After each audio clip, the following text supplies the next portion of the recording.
hold these truths to be self-evident, that all men are created equal, but they are endowed by their Creator with certain inalienable rights, that among these are life, liberty, and the pursuit of happiness.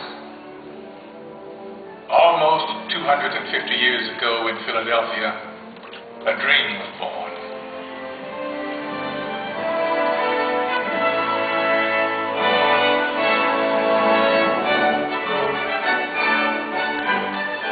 In a time of emperors and kings, it was an astounding revolutionary dream that we, the people, should choose our own leaders, that they should be one of us.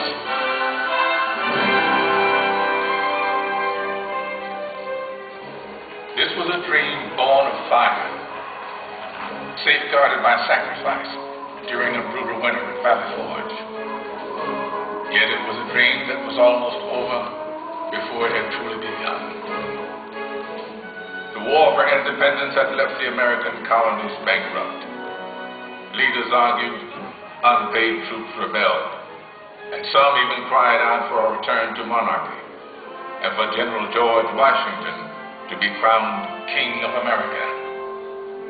But the man who had led an army of farmers to victory over the mighty British Empire made it clear that the only title he desired was citizen of the United States of America. I am at a loss to conceive what part of my conduct could have given encouragement to an idea which to me seems the greatest mischief that can befall our country. If you have any regard for yourself, banish these thoughts from your mind. But when the new nation finally adopted its constitution, and it came time to elect its first president, there were no doubts about who that president should be. Only he had such doubts. I fear my countrymen will expect too much of me. I walk on untrodden ground. There is scarcely any part of my conduct which may not hereafter be drawn into precedent. In the end, Washington set the most important precedent of all. The man who could have been king stepped down after 2 terms in office and took his place again amongst the people. By insisting that he was, above all other things, one of us, he made it possible for any of us to dream of serving the nation in its highest office. And one day, sure enough, it came to pass that a man who wasn't an aristocrat aspired to the office of president. Andrew Jackson was a battle-forged frontiersman, and according to his predecessor, President John Quincy Adams, a barbarian who cannot write a sentence of grammar and can hardly spell his own name. To which Jackson merely replied, "It's a damn poor mind indeed that can't think of at least 2 ways to spell a word." He may have lacked a formal education, but he was tough and brilliant.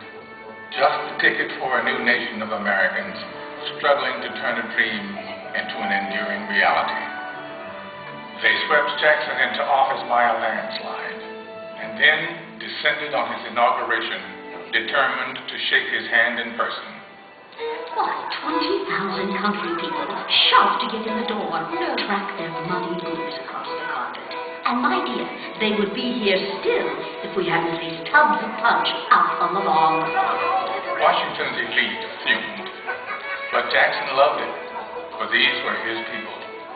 He was proud to be one of us. And do not forget that the planter, the farmer, the mechanic, and the laborer form the great body of the people of the United States. They are the bone and sinew of this country. But Andrew Jackson would wage a mighty struggle to hold that great body of people together. State by state, a monstrous injustice that had haunted the country since its beginning was now tearing it apart.